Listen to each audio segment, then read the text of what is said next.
Hello, friends. Welcome to this live stream. And today we have this very important subject, which is called Jupiter's moon. Actually, why we need to discuss Jupiter's moon? Because Jupiter has the highest number of bodies as satellite, and each one of the Jupiter moons are so unique. So we need to understand this for the betterment of humanity. Not only Jupiter moons, in fact, we also need to understand the moons of Saturn, Uranus, and Neptune. All of them are very intriguing, and some of them also have very common features. So, collectively, all these moons, satellites of the external planets in our solar systems are known as icy moons. Uh, we need to understand this, and there is a lot of work going on. And what are the challenges we face as scientists, as explorers, while actually going there and examining these bodies? So, in today's live stream, we will discuss about first Jupiter system, because we are going to start with Jupiter and give cursory references to Saturn and other outer planets. So, Jupiter's system, then the icy moons of Jupiter and other planets. Um, we believe that these icy moons have a lot of water, probably more water than all the oceans on Earth, and therefore these moons actually show very good prospect for life. And what are the upcoming probes to understand more about these bodies, and what are the future exploration and how we are going to do that? So these five subjects we are going to discuss in detail in our program today. So to begin with, let us understand the Jupiter system in just to start our discussion. Jupiter, as you know, is the largest planet of our solar system. It's so large that it contains almost every the mass which is remained outside of Sun is in Jupiter. It's very large. It's very it has a lot of mass, and it has more than 80 satellites around its system. And Jupiter has a lot of properties which we will discuss, because if we start discussing Jupiter's planet's property, then it will take a lot of time. So instead of discussing the planet itself, let's straight away go to the Jupiter itself, because Jupiter was studied in detail by a probe called Galileo. Well, Galileo was an Italian astronomer way back in 1600, who actually discovered in the modern time during the Renaissance the existence of Jupiter. He actually used homemade, or he himself prepared a telescope using which he actually saw Jupiter and its four largest moons. And in order to give respect or commemorate his memory, this particular craft was sent to study Galileo. So a lot of study to study Jupiter. A lot of study has been done on Jupiter. We know a lot about the planet, and because there's so much to learn, Jupiter has a lot many strange features which we know. But even though Jupiter was studied by Galileo, it just had a flyby of all the satellites of the Jupiter's moons. And even during those flyby, Galileo was able to detect a lot of strange phenomena in these satellites.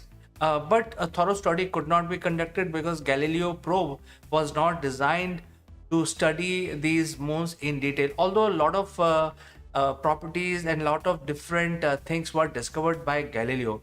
So let's look at Europa, because there are there are several large bodies which are rotating around Jupiter. Europa is not the largest one, but it is somehow the most interesting. As you can see, this is covered in ice, completely covered in ice, and you can see these cracks and this reddish color substance oozing out from interiors of Europa, and since there are cracks on the surface, it shows that this ice must be floating on water. There must be liquid water somewhere under this floating ice. And we also know, based on the initial study done by Galileo and the Cassini probe, we know that uh, this ice is several kilometers thick, and underneath there is liquid water. So we'll come to that in detail. I think in today's live stream we will discuss in detail about these icy bodies. But then it turns out that there are other satellites also, which are also having similar properties. So this is another view of how the icy surface of Europa looks like. It's very cold actually, because as compared to Earth, only 4% sunlight, 4% of sunlight reaches Jupiter. So there is very little heat from the sun, and this is how, if you stand on Europa's surface, this is probably what you will see. It's completely covered in ice, and ice is completely frozen. It's quite cold over there on the surface. So there are Galileo has also studied these vents which are coming out from surface of Europa. Now, as you can see that in order to produce these hyperthermal vents, you need to heat up the water in the interior.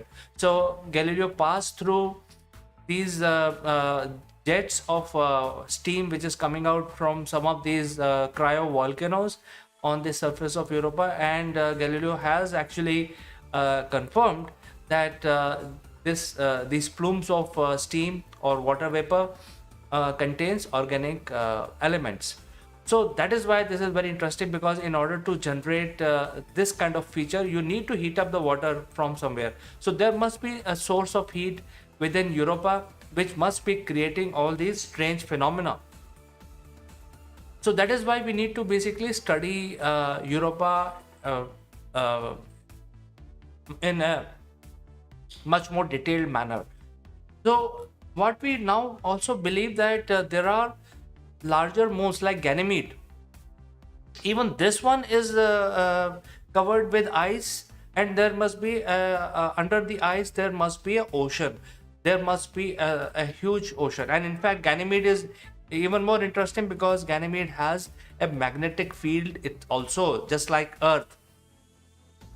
So Ganymede not only have a huge ocean covered with ice, a thick layer of ice several kilometers thick, and also generate its own magnetism.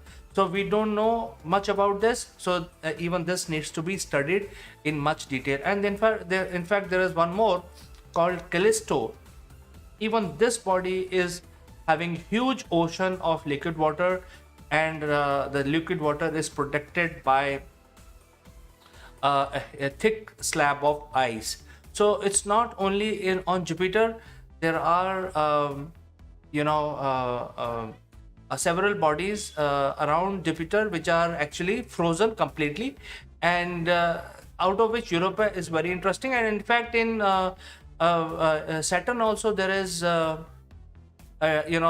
Saturn's moon called Titan also having very good prospect for life, and also in other ice giants, other satellites, all of them have lot of water. Now let's go back to Europa. Europa is having so much water, which is like 3 to 4 times of the total water which is found on Earth.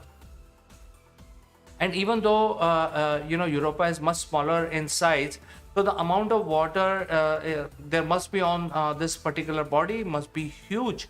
Estimate is like 3 to 4 times of all the water found on Earth is probably present on Europa, and therefore it also shows the similar characteristics of like we see the pack ice on our South Pole and North Pole. So if there is liquid water and ice floating on the water, it tend to crack, similar to what you see here. And important thing is that there is some gooey substance which is coming out, which is oozing out from these cracks. And now these cracks are not permanent cracks. these cracks keep forming because the water keeps moving underneath, and this ice cover is floating. It's always changing. It is never constant. Since it is so cold, the ice is always maintained, and the ice may be several kilometers thick. So ground penetrating radar is required to study the Europa. The estimate is that this ice sheet is probably 5 to 6 kilometers thick. So it's quite thick. It is substantial, and it covers the entire satellite. And underneath there is a big ocean which is approximately 200 kilometers, the depth of that approximately. Now 200 kilometers depth is way deeper, way deeper, at least 10 times deeper than the ocean on Earth.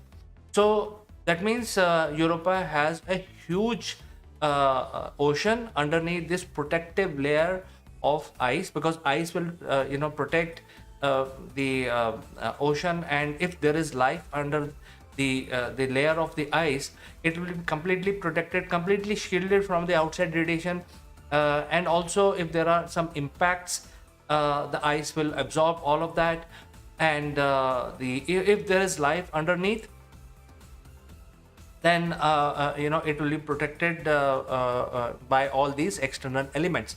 So why we feel that there will be light? Because there is no sunlight, simply because the similar life has been found on Earth as well. If you go down too deep, in real depth on Earth, on the Earth planet here, you will see these thermal vents quite deep in the deepest part of the ocean, where there is no sunlight. The temperatures are very low, because when there is no sunlight, it is almost freezing, almost actually below freezing, and but there are thermal vents. That means there is some sort of activity going, geological activity going on the surface of the ocean. So we have found that the temperature in near these thermal vents are almost like 200 degrees, and even in this very harsh environment, when there is very cold sea water, but these thermal vents create a temperature and creates an ecosystem around it, and there's a lot of life. These areas are bubbling with life, and scientists now believe that initially life actually originated from these thermal vents on Earth as well. So when the life might have originated 2 billion years back, it would have actually been coming from these sort of thermal vents, these sort of features, even on Earth.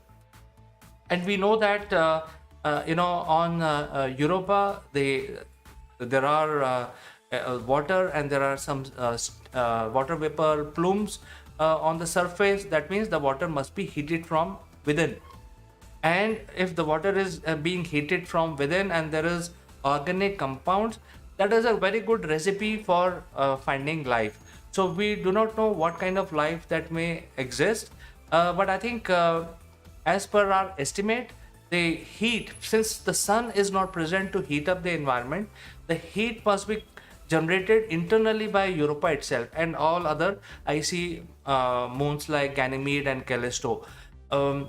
This heat is being generated because of the tidal flexing, and since Jupiter is a very large planet, it exerts lot of it has lot of gravity, it has lot of other features. So when the Europa is rotating around the Jupiter affects Europa internal structure and sort of controls it. So when it is actually far away, the effect of gravity is lower, and when it is closer to Jupiter, the effect of gravity is higher. And because of this change in forces, the gravity forces on Europa, the scientists have estimated that the rock structure within the Europa's body, deep inside in the core, must be flexing. When it is actually close to Jupiter, it would expand or probably change their position, and when it is far off, it will contract. So this expansion and contraction of the rocky material deep inside Europa must be causing heat. there is always a friction which causes heat. So this must be the source of heat within Europa, and that would have kept these thermal vents alive under the in the ocean, which is now covered with complete ice. So I think that is the very peculiar environment which could give rise to complex life forms. Not only complex life forms, but this is a very secure system. It is not affected by any external radiation. It is not affected by any asteroid hitting the body, unlike Earth. So it actually provides even safer environment for life to not only generate but also evolve into more complex life. So scientists now believe that if life originates in this environment, without presence of light, the living organisms may develop a totally different kind of a system. Just like we have on Earth in the deep oceans, they produce their own light for whatever reason. So some of these living organisms which live at quite deep areas on Earth's ocean show that they can generate light themselves. So similarly, we believe that since there is no external light on Europa, and if there is life, and if that life has evolved into complex animals, large animals, because there is huge ocean, estimated depth is about 200 kilometers. So there is a lot of water. There may be a chance that a complex life ecosystem must be thriving on Europa, and it's self-sufficient, so it will have the same level of evolution that you see on Earth, or probably even better. The only drawback is that this life cannot come out because outside it's very, very cold. So they like to live in a warmer regions where the water is heated up. So in order to go there and basically explore all this, you just cannot do it from the surface. So far what we have done is we have actually used all kinds of radar which Galileo and subsequent probes carried, and we have actually studied the surface from outside. We have actually used the ground penetrating radar. So there is more deep study required to understand what prospects Europa and other icy moons offer, because from the face of it, these looks very icy, and we feel that there is nothing, there is no atmosphere, there are no plants, but underneath they may have a thriving ecosystem. So NASA is definitely planning for it, and in 2024 they will be launching their Clipper mission specifically to study Europa. Now NASA and ESA, actually let me give you a little background of this particular mission. The NASA and ESA, which is the European Space Agency, they came together and they realized that we need to study the icy moons in the external part of our solar system to first evaluate if there are aliens, the alien life which is found outside the Earth ecosystem. That is why we are going to Jupiter, we are going to Venus, and now we have to go to Europa or Jupiter. So we have done a lot of study around Jupiter. We have done a lot of measurements of Jupiter as a planet and also of Saturn, but very little study has been done, and therefore NASA and ESA, and these kind of study requires a lot of budgets and deep pockets, and it would require very methodical planning. So NASA and ESA basically joined together to carry out the study of icy moons outside, beyond the orbits of Mars, which is Europa, Callisto, and all that.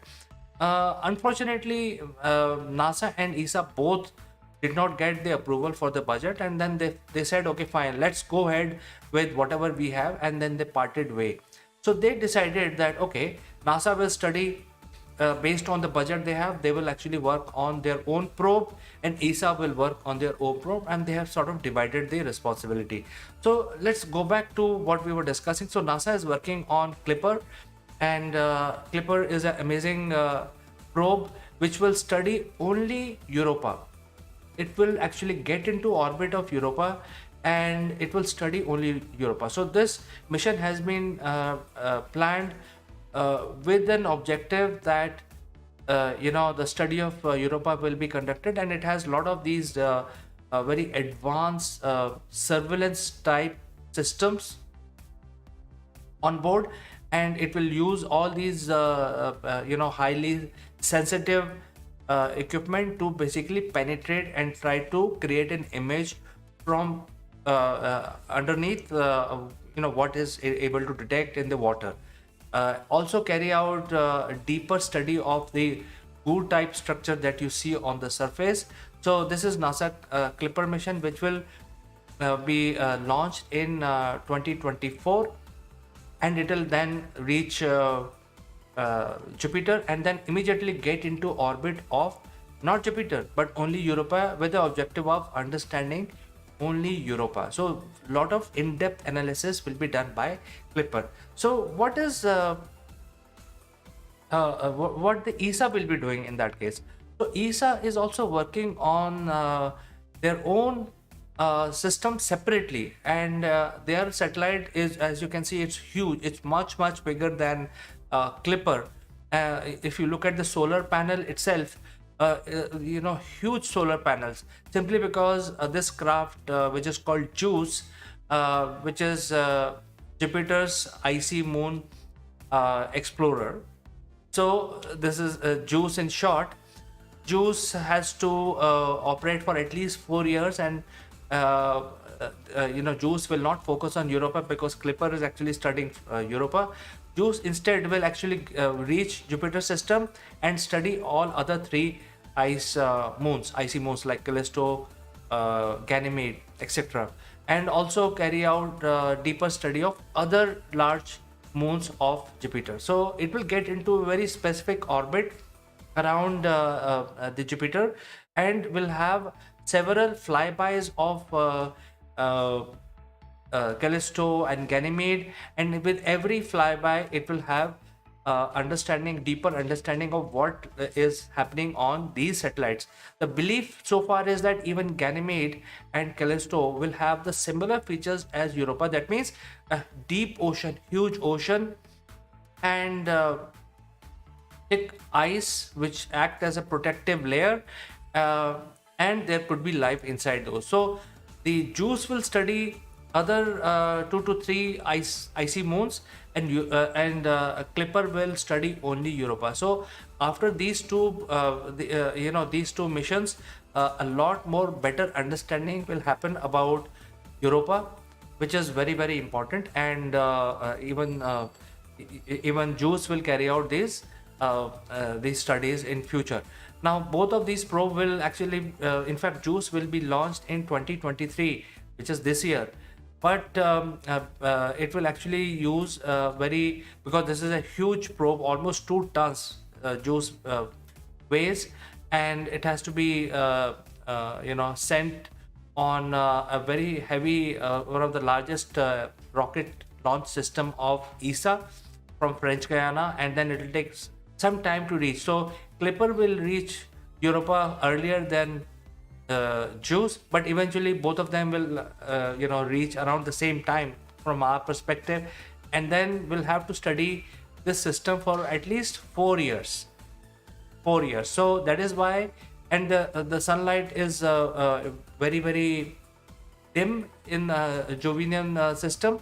So that is why JUICE is having, in order to power all its equipment that it carries, and so much specialized radar systems and different kinds of probe, JUICE need a lot of electricity. So that is why such huge solar panels, in order to gather as much sunlight as possible. So this is what these 2 probes, which are already planned by ESA and NASA, and they are going to study the icy moons. So, well, they are not going to land on the icy moons, and they will be only in the orbit. And eventually JUICE will, having studied all other satellites and all other mission objectives, after finishing that, the JUICE will get into orbit of Ganymede for a deeper and more detailed study of Ganymede, just like Clipper would be doing for Europa.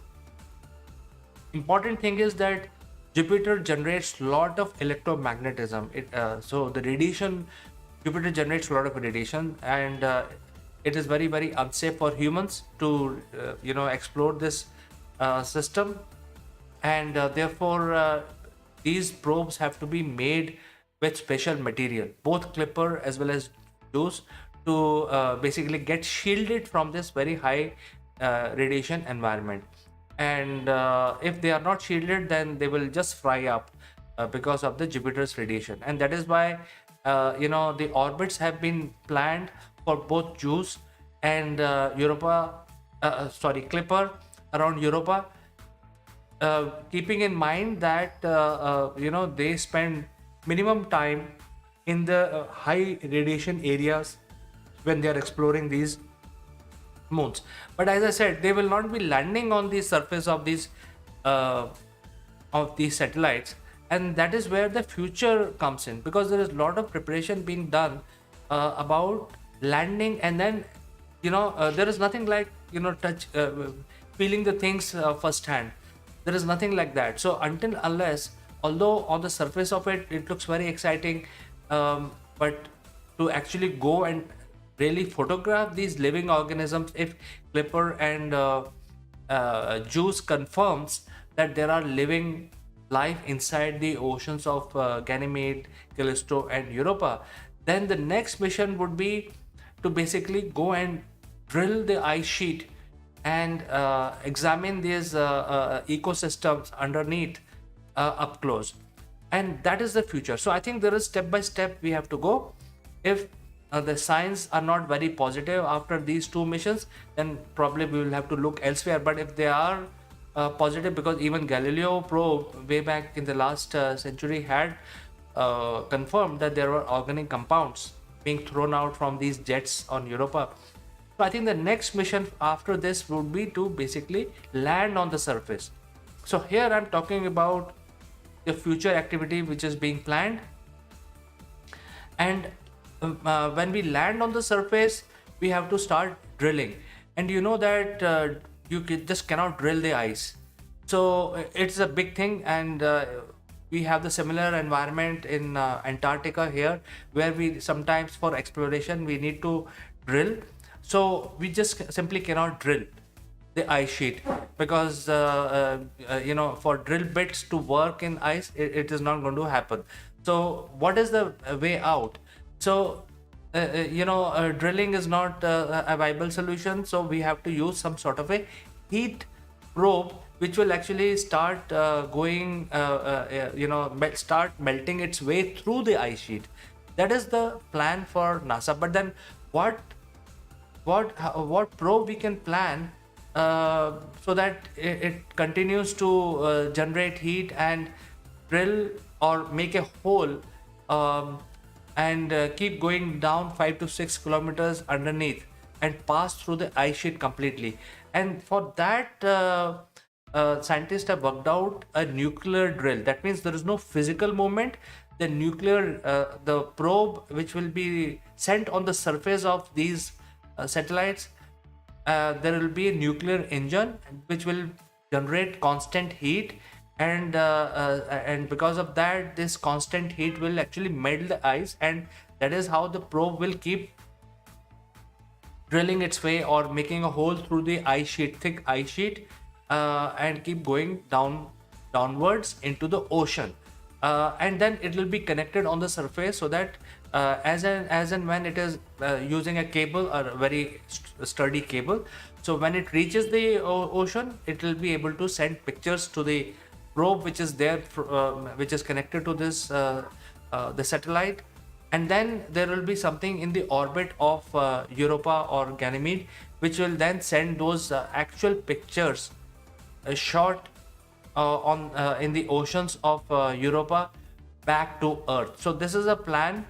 And the nuclear reaction is also of a specific kind, because you need a very slow processes to work through this system, this kind of a process, so that this probe can work for at least 6-7 months while finding its path to the ocean underneath. And therefore scientists have worked out a combination of fusion and fission reactors a new type of reactor for specifically this purpose, which is not very large, a smaller reactor, and it is small, but it will generate heat for longer time with very little payload. Um, for creating a fusion reaction, you need to generate a temperature of almost 15 degrees centigrade. Lot of heat you need to generate. So that is why this new reactor, which will be on this drill, a small custom designed drill, will have a major fission reaction, which will create the temperature required for hydrogen to fuse, and then the hydrogen will fuse momentarily, creating a lot of heat, and then that heat will be consumed slowly, and then the process will be repeated. So there is no continuous fusion reaction going on. There's a combination of fission and fusion happening inside this special kind of reactor being developed right now. And because after the results are sent by Clipper and Juice mission, the next mission would be carrying this particular probe, which will actually go inside the deep oceans and then make the study of Europa up close. The chances are next 15 to 20 years looks very exciting. We may be able to find the alien life, the life as we know. We are exposed to all kinds of millions of species on Earth, different types of life that we actually find on Earth. But then in next 10 to 15 years, we may be able to find life of a totally different ecosystem within our solar system. So that is going to be a big confirmation for humans to detect alien life within our solar system before we actually go to the stars. So that is why study of the icy moons are so important, friends. So I've come to the end of my live stream. So if you have any questions on this subject, any suggestion, any comment, feel free to send in your comments. Otherwise, I'll meet you on Friday, because tomorrow is Republic Day of India, so I'm off. But I'll definitely meet you on Friday 5 p.m. Until then, please take care, enjoy Republic Day, and see you for today.